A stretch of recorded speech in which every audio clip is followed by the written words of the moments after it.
Hi ಸ್ನೇಹಿತರೆ, ನಾನಂತೂ ತುಂಬ ಚೆನ್ನಾಗಿದ್ದೀನಿ. ನೀವು ಚೆನ್ನಾಗಿದ್ದೀರಾ ಅಂತೇಳಿ ಭಾವಿಸ್ತೀನಿ. ಈ ವಿಡಿಯೋ ಬಂದು ನಮ್ಮ ಹೊಸ ಮನೆ ಓಪನಿಂಗ್ ವಿಡಿಯೋ ಮಾಡ್ತಾ ಇರೋದು. ನಮ್ಮ ಮನೆಯಲ್ಲಿ ಯಾವ ಥರ ಹಾಲು ಉಗ್ಸಿದ್ವಿ, ಯಾವ ಥರ ಪೂಜೆ ಮಾಡಿದ್ವಿ ಅಂತ ಈ ವಿಡಿಯೋದಲ್ಲಿ ನಾನು ನಿಮಗೆ ಫುಲ್ಲು ತೋರಿಸ್ಬೇಕು ಅಂತ ಅಂದ್ಕೊಂಡಿದ್ದೀನಿ. ನಾವು ತುಂಬ ದಿವಸದಿಂದ ಅನ್ಕೋತಿದ್ದೋ ಬೇರೆ ಮನೆಗೆ ಹೋಗಬೇಕು, ಮನೆ ಚೇಂಜ್ ಮಾಡಬೇಕು ಅಂತ ಅನ್ಕೋತಿದ್ದೋ. ಬಟ್ ಫೈನಲಿ ಒಂದು ಒಳ್ಳೆ ಮನೆಗೆ ಹೋಗ್ತಾ ಇದ್ದೀವಿ ನಾವು. ಅದರಲ್ಲೂ ನನಗೆ ತುಂಬ ಅಂದರೆ ತುಂಬ ಖುಷಿ ಆಗ್ತಿರೋ ರೀಸನ್ ಏನಪ್ಪ ಅಂತಂದರೆ, ತುಂಬ ದಿವಸಗಳಿಂದ ನಾನು ರಾಯರ ಫೋಟೋ ಮನೆಗೆ ತರಬೇಕು ಅಂದ್ಕೋತಿದ್ದೆ. ಬಟ್ ಆಗಿರಲಿಲ್ಲ. ನಮ್ಮನೇಲಿ ರಾಯರ ವಿಗ್ರಹ ಅಷ್ಟೇ ಇತ್ತು, ಫೋಟೋ ತರೋದಕ್ಕಾಗಿರಲಿಲ್ಲ. ನಾನು ಅಂದ್ಕೊಂಡಿದ್ದೆ ಹೊಸ ಮನೆಗೆ ಹೋದ್ಮೇಲೆ ಫಸ್ಟು ರಾಯರ ಫೋಟೋ ತೊಗೊಂಡೆ ನನ್ನ ಮನೆ ಒಳಗಡೆ ಹೋಗಬೇಕು ಅಂತ ಡಿಸೈಡ್ ಆಗಿದೆ. ಆ ರಾಯರ ದಯೆಯಿಂದ ಅದು ಹಾಗೆ ಆಯಿತು. ಅದರಲ್ಲೂ ರಾಯರ ಫೋಟೋ ಅಂತೂ ನನಗೆ ತುಂಬ ಚೆನ್ನಾಗಿರೋದು ಸಿಕ್ತು. ತುಂಬ ಜನ ನನಗೆ ಅದೇ ಹೇಳ್ತಿದ್ದಾರೆ, ರಾಯರ ಫೋಟೋ ತುಂಬ ಚೆನ್ನಾಗಿದೆ, ಒಳ್ಳೆ ಫೋಟೋ ಸೆಲೆಕ್ಟ್ ಮಾಡಿದ್ದೀಯಾ ಅಂತ ಹೇಳ್ತಿದ್ರು. ನಾನು ಈ ವಿಡಿಯೋದಲ್ಲಿ ಫುಲ್ಲು ತೋರಿಸ್ತೀನಿ, ಯಾವ ಥರ ನಮ್ಮ ಮನೇಲಿ ಪೂಜೆ ಮಾಡಿದ್ದೀವಿ ಅಂತೇಳಿ ತೋರಿಸ್ತೀನಿ, ಬನ್ನಿ.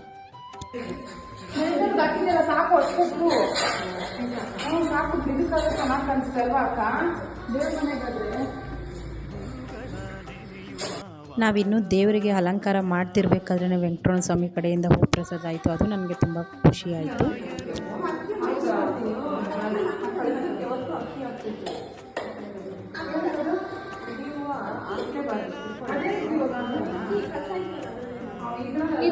ದೇವ್ರ ಮನೆ ಒಂಚೂರು ಚಿಕ್ಕದಿದ್ದರಿಂದ ನಾವು ಒಳಗಡೆ ಕೂತ್ಕೊಂಡು ದೇವರಿಗೆಲ್ಲ ಕಳಸಕ್ಕೆಲ್ಲ ರೆಡಿ ಮಾಡೋಕ್ಕಾಗಲಿಲ್ಲ. ಹಂಗಾಗಿ ನಾನು ಈಚೆನೇ ಕೂತ್ಕೊಂಡು ಕಳಸಕ್ಕೆಲ್ಲ ರೆಡಿ ಮಾಡಿಕೊಂಡೆ.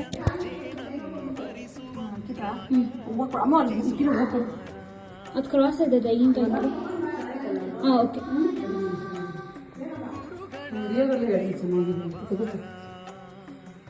ಇದೇನ ಕಟ್ ಮಾಡಿದ್ದೀನಿ ನಾನು. ಅವಳು ಮಾಸೋನ ತೆಗೆದಿದ್ದ ನನಗೆ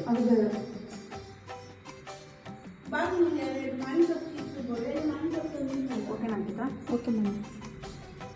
ಅಂದರೆ ಹೂವು ಕಾಣಿಸಲ್ಲ ಅಷ್ಟೇ ನಾವು ಹಾಕಿರೋದು. ದೇವ್ರೇ ಕಾಣಿಸಲ್ಲ ಅಲ್ಲಿ. ಇವಾಗ ಎಲ್ಲಿ ಕಾಣಿಸುತ್ತೆ ದೇವರು? ಅದೇ ಇವಾಗ ಕಾಣಿಸುತ್ತೆ. ಅದನ್ನೇ ಹೇಳಿದ ಮಧ್ಯಕ್ಕೆ ಬಿಡಕ್ಕ ಹಂಗೆ ಇರ್ತೀನಿ. ಅದನ್ನೇ ಹೇಳಿದ ಲಿಕ್ಕಕ್ಕ ಅಂತ. ಸರಿ ಕೊಡ್ರಿ, ದೀಪ ಕೊಡಮ್ಮ ಬೇಗ.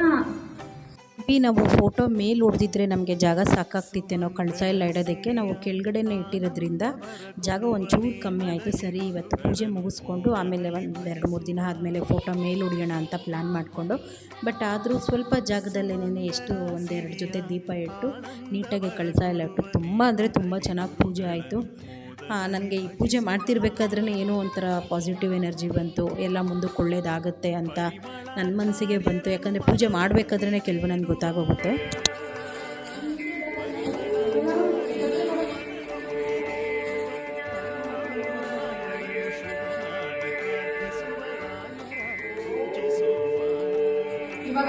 ಇನ್ನು ಮಿಕ್ಕಿದೆಲ್ಲ ಎಣ್ಣೆ ಹಾಕು ಸಾಕು.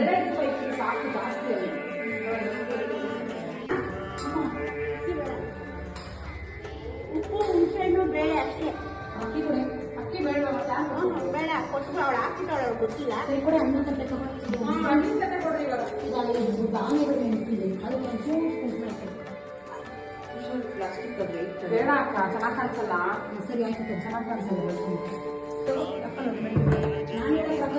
ಸೆಂಟ್ರಲ್ಲಿ ಕಟ್ಟೆ ಇರಬೇಕಾಗಿತ್ತು, ಮುಂದೆಗಡೆ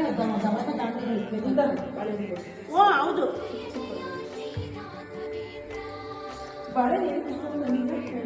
ಕುತ್ಕೊಳ್ಬೇಕಲ್ಲ, ಒಂದು ಸೈಡ್ಗೆ ಇಟ್ಬಿಡಿ ಎಲ್ಲ.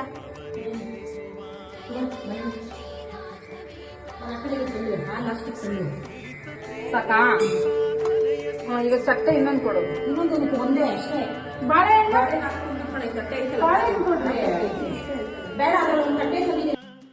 ನಮಗೆ ಟೈಮ್ ಇರಲಿಲ್ಲ.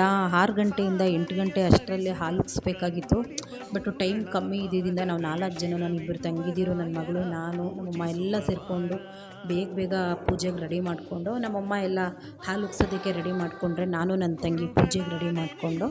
ಬಟ್ ಏನಂದರೆ ಏನೂ ತೊಂದರೆ ಇಲ್ಲದೆ ಆರಾಮಾಗಿ ಏನು ನಮಗೆ 6 ಗಂಟೆಯಿಂದ 8 ಗಂಟೆ ಒಳಗಡೆ ಒಳ್ಳೆ ಟೈಮ್ ಕೊಟ್ಟಿದ್ರು, ಆ ಟೈಮ್ ಅಷ್ಟರಲ್ಲೇ ಪೂಜೆ ಎಲ್ಲ ಆಯಿತು. ತುಂಬ ಚೆನ್ನಾಗಿ ಪೂಜೆ ಆಯಿತು. ಯಾಕಂದರೆ ನಾನು ಯಾವಾಗಲೂ ನಮ್ಮ ಮನೇಲಿ ಪೂಜೆ ಮಾಡೋದು ನಾನೇ. ಬಟ್ ನಾನು ನಮ್ಮನೆ ಹಾಲು ಉಗ್ಸಿದ ದಿನ ಪೂಜೆ ಮಾಡಿದಂತೂ ತುಂಬ ಚೆನ್ನಾಗಿತ್ತು. ನನಗೆ ಫಸ್ಟು ಹೂ ಪ್ರಸಾದ ಆಗಿದ್ದು ವೆಂಕಟರಮಣ ಸ್ವಾಮಿಯಿಂದ, ಆಮೇಲೆ ರಾಯರ ಕಡೆಯಿಂದನೂ ಹೂ ಪ್ರಸಾದ ಆಯಿತು. ನನಗೆ ಮೇಯ್ನ್ ಖುಷಿ ಏನಂತಂದರೆ, ನನಗೆ ರಾಯರ ಫೋಟೋ ನಮ್ಮ ಮನೆಗೆ ತೊಗೊಂಬರೋದಕ್ಕೆ ಒಂದು ದಾರಿ ಆಯ್ತಲ್ಲ, ಅದೇ ನನಗೆ ತುಂಬ ಖುಷಿಯಾಗಿತ್ತು. ತುಂಬ ಜನ ಮಾತಾಡಿದ್ದಾರೆ, ನಮ್ಮ ಮನೆ ಬಗ್ಗೆ ಎಲ್ಲ ಮಾತಾಡಿದ್ದಾರೆ. ಬಟ್ ಅವ್ರ ಹೆಸರೆಲ್ಲ ಇಲ್ಲಿ ಹೇಳೋದಕ್ಕೆ ನನಗಿಷ್ಟ ಇಲ್ಲ. ಟೈಮ್ ಅನ್ನೋದು ಬರಬೇಕು, ಒಂದು ಒಳ್ಳೆಯದಾಗಲಿ ಕೆಟ್ಟದಾಗಲಿ ಯಾವ ಟೈಮಿಗೆ ಏನಾಗಬೇಕು ಅನ್ನೋದು ಭಗವಂತ ಬರೆದಿಟ್ಟಿರ್ತಾನೆ. ಆ ಟೈಮಿಗೆ ಅಷ್ಟೇ ಆಗೋದು. ನಾನು ಒಂದು ಹೇಳೋದಕ್ಕೆ ಇಷ್ಟಪಡ್ತೀನಿ, ಯಾವಾಗಲೂ ಅಷ್ಟೇ ಯಾರಿಗೆ ಯಾರೂ ಆಗೋಲ್ಲ. ನಮ್ಮ ಫ್ಯಾಮಿಲಿನೇ ನಮಗೆ ಕಷ್ಟ ಆಗಲಿ ಸುಖ ಆಗಲಿ ಕೈ ಹಿಡಿಯೋದು. ನಾನು ಹೇಳೋದೇನೆಂದರೆ ಫ್ಯಾಮಿಲಿನ ಎಲ್ಲೂ ಯಾರ ಹತ್ರನೂ ಬಿಟ್ಕೊಡ್ಬೇಡಿ. ಯಾಕಂದರೆ ನನಗೆ ನನ್ನ ಫ್ಯಾಮಿಲಿ ಇಲ್ಲ ಅಂದರೆ ನನಗೆ ಜೀವನನೇ ಇಲ್ಲ ಅನ್ನೋದು ನನಗೆ ತುಂಬ ಚೆನ್ನಾಗಿ ಗೊತ್ತಾಗೋಗ್ಬಿಟ್ಟಿದೆ.